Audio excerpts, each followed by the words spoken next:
The Directorate of Social Communications of the Catholic Secretariat of Nigeria (CSN) has organized the 2025 Communications Week lecture.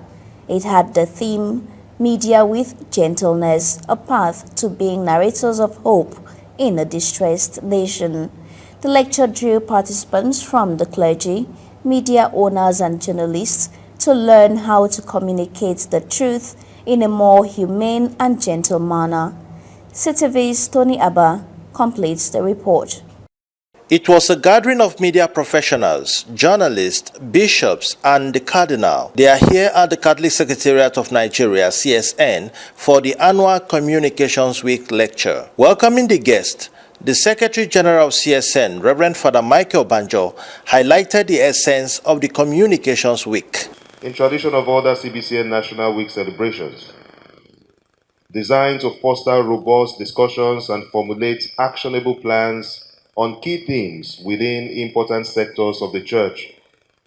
Given the pervasive influence of the means of social communications today, their enormous potential for evangelization, and the urgent need to evangelize the media itself, the CBCN deemed it necessary to inaugurate the National Communications Week.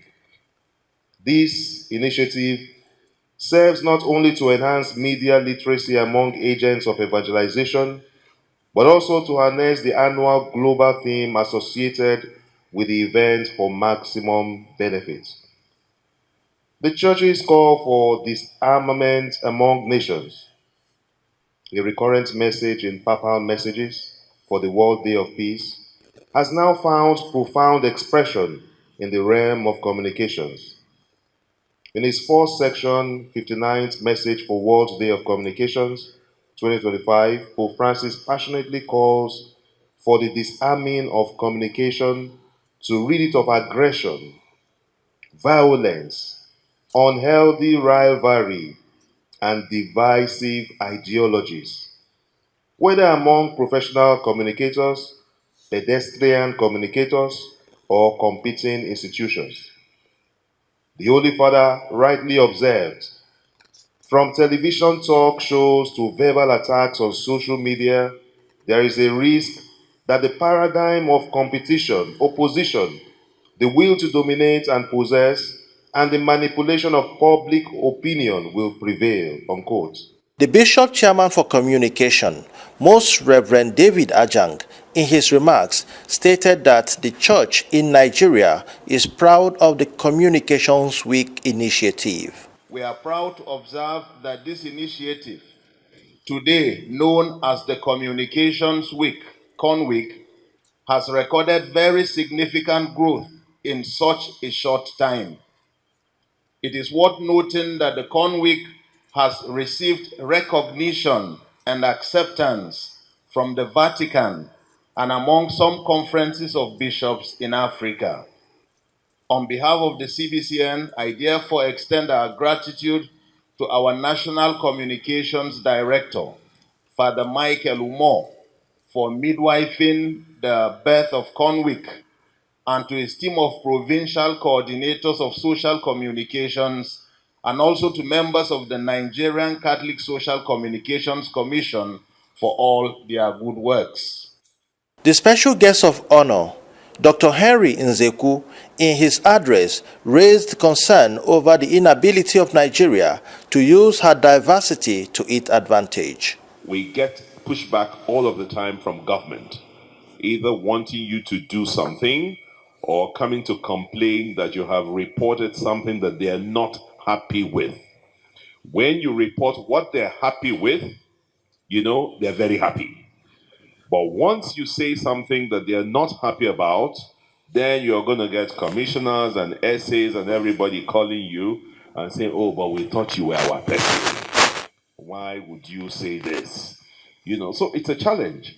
And at the end of the day, that influence is stronger because, like the last paper presenter said, the media industry is not profitable. Bishop Gerard Mamman Musa, the Catholic Bishop of Katsina Diocese, in his keynote address, emphasized the need for peace journalism in Nigeria. Frameworks, agenda setting, virtue ethics, and peace journalism form a compelling theoretical basis for reimagining the media as a space for gentleness.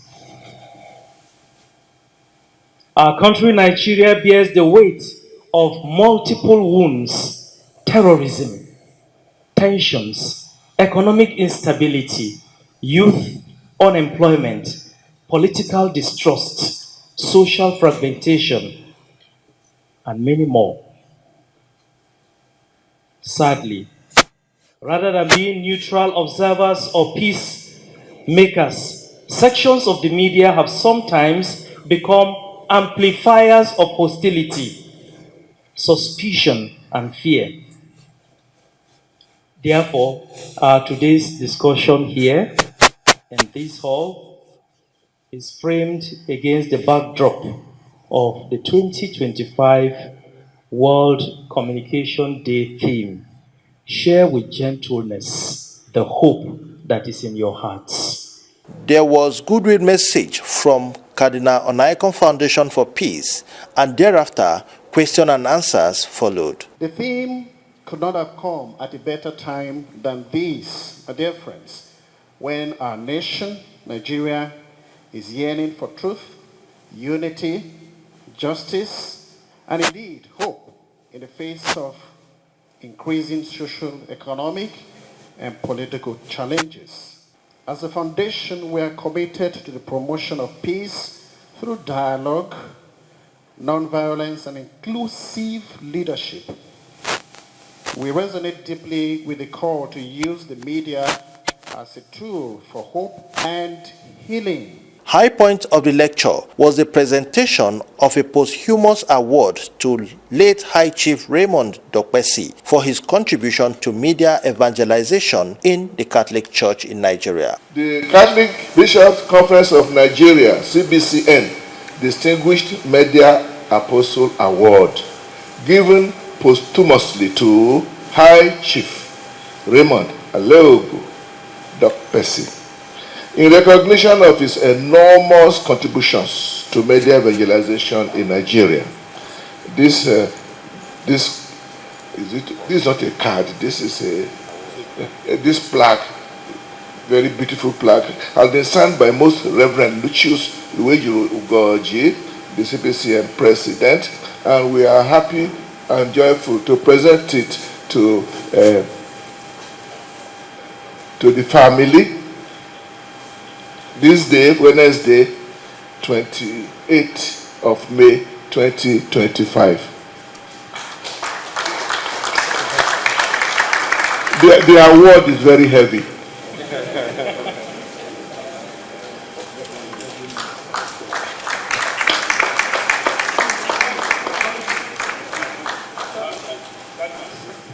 To be in front of you, I think I have to thank everyone, particularly Pastor Father George, whom we've known from Lagos in Ikoyi at Church of Assumption. He was the one that celebrated him when he was 60, celebrated him when he was 70, and the same advice he gave when he was 60 was the same advice he gave when he was 70. And what was the advice? Please slow down.